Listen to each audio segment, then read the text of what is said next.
another story.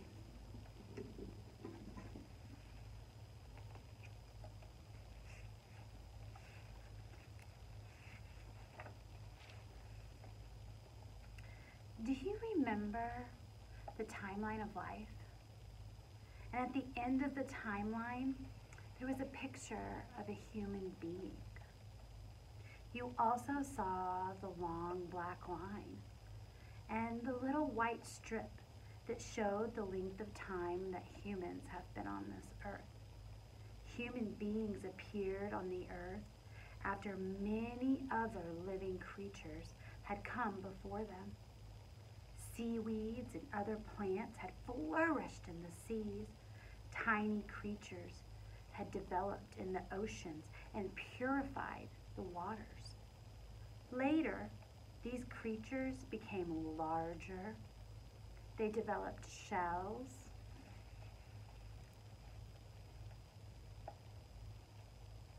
and bones and even backbones.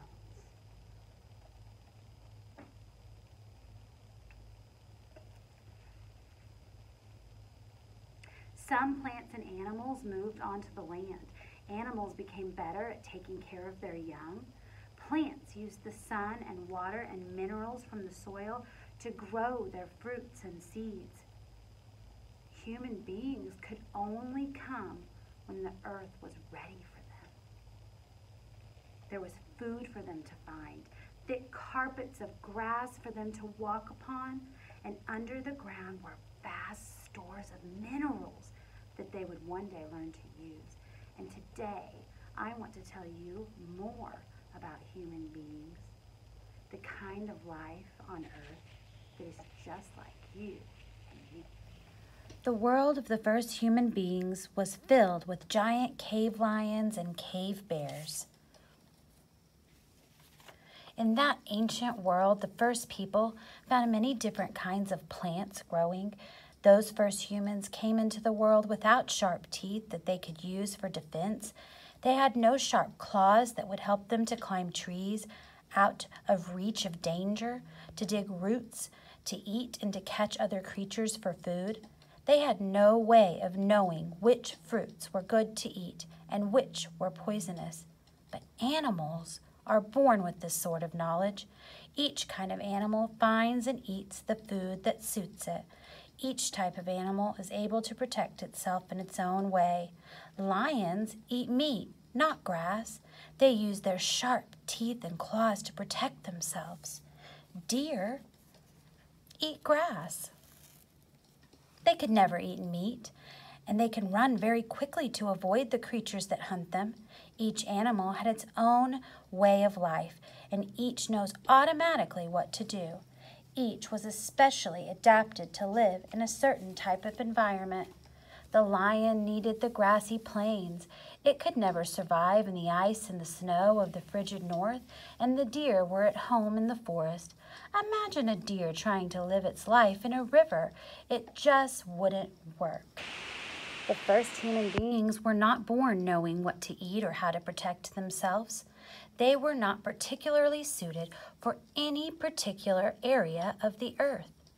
Human beings were quite like other animals in other ways. They were mammals, which meant that they had hair and gave birth to live babies and nursed them with milk afterwards. But they were also very different from the animals in some very important ways. And because of these differences, the first people survived in the world that they found. The first human beings walked on 2 feet, and this freed up their hands so that they could work with them. They could make things and care for their children and play. Imagine how difficult this would be if it weren't so. How could you hold a pencil or carry anything you needed if you had to use your hands and your feet in order to walk? Look at your hand. Your thumb is a wonderful thing. It can cross your palm and reach your fingers. You can pick up the most delicate of shells with just your thumb and your forefinger. And because of this, you can squeeze your hands tightly around the branch of a tree and suspend yourself in the air. No other creature could do the things that humans could do with their hands. What animal can thread a needle, drive a car safely through a city, or paint a beautiful picture? Only human beings who have these wonderful hands can do such things. Another important gift that the first human beings had was a larger and more complex brain. With this brain, humans could think about things. Their intelligence led them to wonder about all they saw around them. They wondered why the rain fell and what the stars were. They wondered about the great rumbling of thunder in the sky, and they wondered what caused the sun to rise in the sky and fall and disappear into the night. Human beings could think about what happened in the past. They could think about what might happen in the future. And right now, you might be thinking about what I just said. Or perhaps you're wondering what I will say next. The minds of the first people are just like yours and mine. They were able to imagine answers to the questions they asked, and they were able to find many ways of discovering the reasons for things. The ability to think, to wonder, to imagine is what enabled human beings to invent language, that they could tell each other what they were thinking. It was how numbers and mathematics and geometry came to be. The first humans created art. The first humans created music too. And it is thanks to them that we have statues and paintings to enjoy and songs to sing. The first humans taught each other to do these things, and that knowledge has been passed on to us. The first humans were not suited for any particular part of the earth. And you may think that might have been a terrible thing, and maybe you're partly right, because this meant they couldn't just live somewhere without any trouble. But it turned out to be a great gift too, you see, because they had to use their minds to think and imagine, and they had to use their hands to work. And the human beings could say when the weather got cold, "I'm cold. I need some sort of covering for my body to keep me warm, like the lion's fur, or some sort of shelter like the nest of the squirrel." And so human beings invented clothing and houses. They didn't need bodies that were especially adapted to any particular place in the world.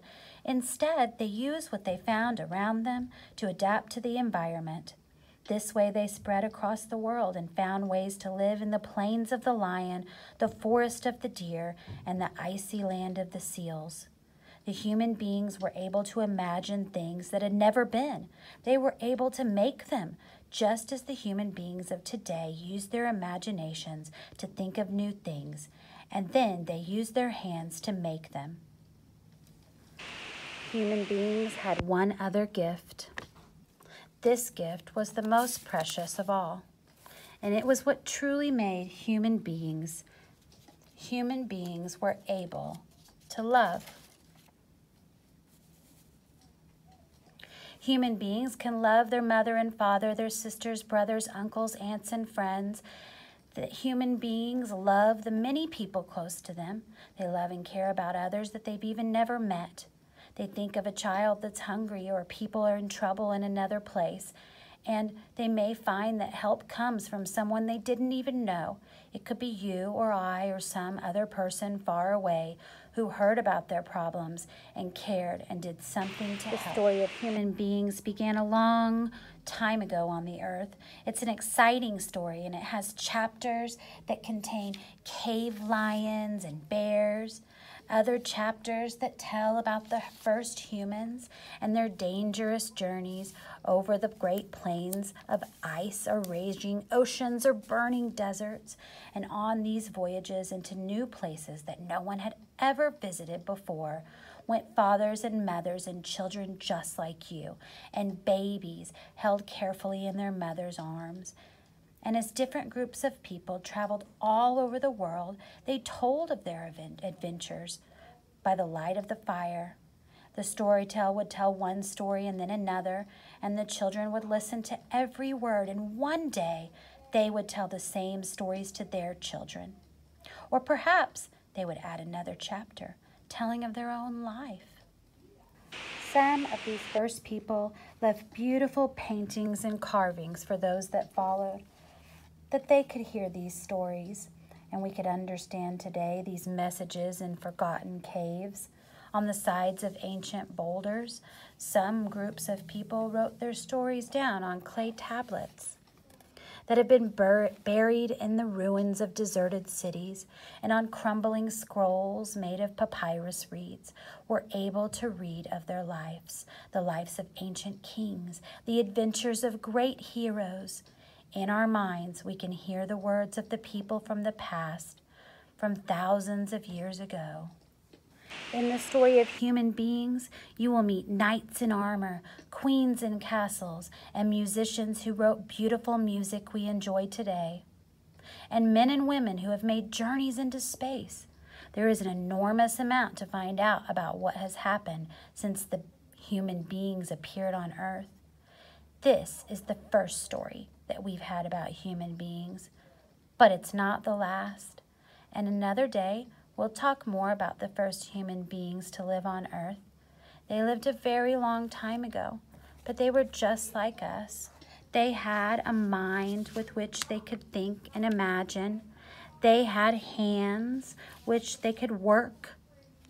And they had love, just like you and I.